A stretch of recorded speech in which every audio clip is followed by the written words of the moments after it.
এইমাত্র পাওয়া আজ অর্থ মন্ত্রণালয়ের স্থায়ী কমিটির বৈঠক শেষে পে স্কেল নিয়ে একই বললেন অর্থ উপদেষ্টা। তো দর্শক, নবম পে স্কেলের আজকের সবচেয়ে বড় নিউজটি শেষ পর্যন্ত দেখুন এবং শুরুতেই চ্যানেলটি সাবস্ক্রাইব করে ভিডিওটি কন্টিনিউ করুন পরবর্তীতে নবম পে স্কেলের সকল নিউজ সবার আগে পেতে। তো দর্শক, এই মাত্র পাওয়া খবরে জানা গেছে আজ অর্থ মন্ত্রণালয়ে অনুষ্ঠিত স্থায়ী কমিটির দীর্ঘ ও গুরুত্বপূর্ণ বৈঠক শেষে পে স্কেল ইস্যুতে জাতির উদ্দেশ্যে সুস্পষ্ট, তাৎপর্যপূর্ণ ও দিক নির্দেশনামূলক বক্তব্য দিয়েছেন অর্থ উপদেষ্টা। বৈঠক শেষে সাংবাদিকদের সঙ্গে কথা বলতে গিয়ে তিনি বলেন, পে স্কেল কোনো বিচ্ছিন্ন প্রশাসনিক সিদ্ধান্ত নয়, এটি সরাসরি রাষ্ট্রের সামগ্রিক অর্থনৈতিক কাঠামো, সামাজিক ভারসাম্য এবং লাখো সরকারি কর্মকর্তা কর্মচারীর জীবনের সঙ্গে গভীরভাবে জড়িত একটি মৌলিক নীতিগত বিষয়। তিনি স্পষ্টভাবে জানান, সরকার এই ইস্যুকে আর খণ্ডিতভাবে দেখছে না, বরং এটি একটি জাতীয় বাস্তবতা হিসেবে বিবেচনা করে সমন্বিত, টেকসই ও দীর্ঘমেয়াদী সমাধানের পথে অগ্রসর হচ্ছে। বৈঠক শেষে বক্তব্যে অর্থ উপদেষ্টা আরও স্পষ্ট করে জানান, সরকার ইতিমধ্যেই নির্দিষ্ট সময়সীমা নির্ধারণ করে পে স্কেল সংক্রান্ত প্রজ্ঞাপন জারির প্রস্তুতি নিচ্ছে। তিনি বলেন, আমরা লক্ষ্য নির্ধারণ করেছি ১০ তারিখেই পে স্কেল প্রজ্ঞাপন জারি করার। সেই লক্ষ্যকে সামনে রেখে দ্রুত গতিতে প্রশাসনিক, আইনি ও কারিগরি সব ধরনের কাজ এগিয়ে নেওয়া হচ্ছে। অর্থ উপদেষ্টা আরও জানান, কোনো অনিবার্য কারণে যদি নির্ধারিত সময়ে প্রজ্ঞাপন জারি করা সম্ভব না হয়, তবুও সরকার আনুষ্ঠানিক আদেশ জারি করে রেখে যাবে, যাতে প্রক্রিয়াটি থেমে না থাকে। তিনি স্পষ্ট করে বলেন, বর্তমান সরকার বিষয়টি ঝুলিয়ে রাখতে চায় না, বরং একটি কাঠামোগত ও নীতিগত সিদ্ধান্ত রেখে যেতে চায়, যাতে পরবর্তী নির্বাচিত সরকার দায়িত্ব গ্রহণের পর অল্প সময়ের মধ্যে পে স্কেল গ্যাজেট প্রকাশ করতে পারে এবং তা দ্রুত বাস্তবায়নের পথে নিয়ে যেতে পারে। এই বক্তব্যের মাধ্যমে অর্থ উপদেষ্টা কার্যত জানিয়ে দেন, পে স্কেল ইস্যুতে সরকার শুধু প্রতিশ্রুতির রাজনীতিতে নেই, বরং একটি বাস্তব, লিখিত ও প্রশাসনিক কাঠামোর মধ্য দিয়ে সিদ্ধান্তকে চূড়ান্ত রূপ দেওয়ার দিকেই এগোচ্ছে। তো দর্শক, ভিডিওটির এই মুহূর্ত পর্যন্ত যারা দেখছেন, চ্যানেলটি সাবস্ক্রাইব করে রাখুন পরবর্তীতে নবম পে স্কেলের সকল আপডেট সবার আগে পেতে।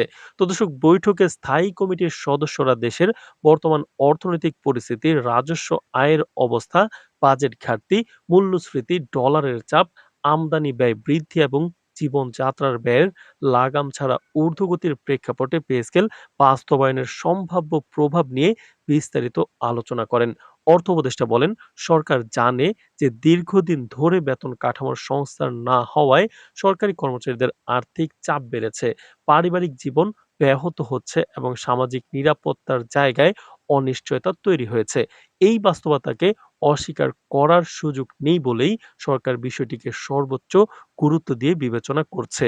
বৈঠক সূত্রে জানা গেছে, পে স্কেল সংক্রান্ত খসড়া কাঠামো, সম্ভাব্য গ্রেড পুনর্বিন্যাস, ভাতা কাঠামোর পরিবর্তন, ইনক্রিমেন্ট পদ্ধতি, পেনশন ব্যবস্থার সংস্কার এবং ভবিষ্যৎ প্রজন্মের জন্য একটি টেকসই বেতন কাঠামো গঠনের বিষয়ে বিস্তৃত আলোচনা হয়।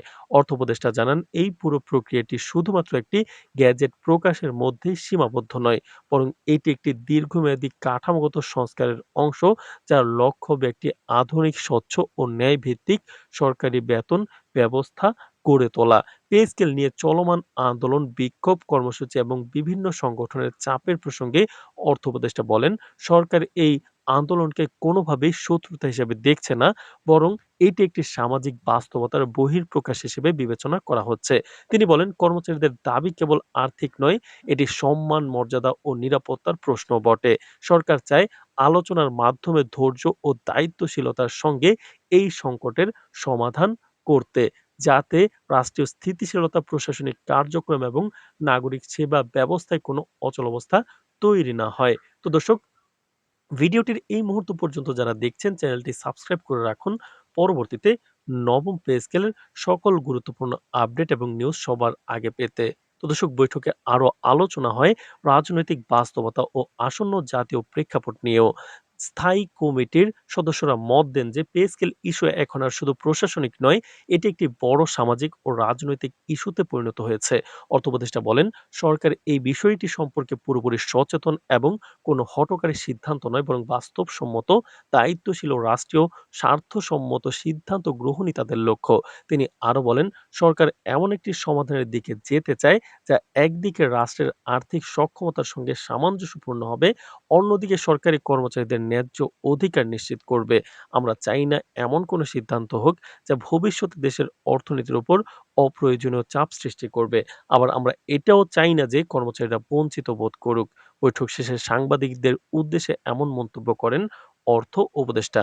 বৈঠকের প্রশাসনিক সূত্রগুলো জানায়, পে স্কেল নিয়ে একটি সমন্বিত সিদ্ধান্ত কাঠামো তৈরির কাজ করছে, যেখানে অর্থ মন্ত্রণালয়, জনপ্রশাসন মন্ত্রণালয়, পরিকল্পনা বিভাগ এবং উপদেষ্টা পরিষদের একাধিক ইউনিট যৌথভাবে কাজ করছে। এই কাঠামোর মাধ্যমে ধাপে ধাপে সিদ্ধান্ত, গ্যাজেট প্রণয়ন, প্রজ্ঞাপন জারি এবং বাস্তবায়ন প্রক্রিয়া নির্ধারণ করা হচ্ছে। রাজনৈতিক ও অর্থনৈতিক বিশ্লেষকরা মনে করছেন, আজকের এই বৈঠক ও অর্থ উপদেষ্টার বক্তব্য পে স্কেল ইস্যুতে সরকারের অবস্থানের একটি গুরুত্বপূর্ণ মোড় নির্দেশ করছে। তো দর্শক, ভিডিওটির এই মুহূর্ত পর্যন্ত যারা দেখছেন, চ্যানেলটি সাবস্ক্রাইব করে রাখুন পরবর্তীতে নবম পে স্কেলের সকল আপডেট সবার আগে পেতে। আজ এ পর্যন্তই। ধন্যবাদ।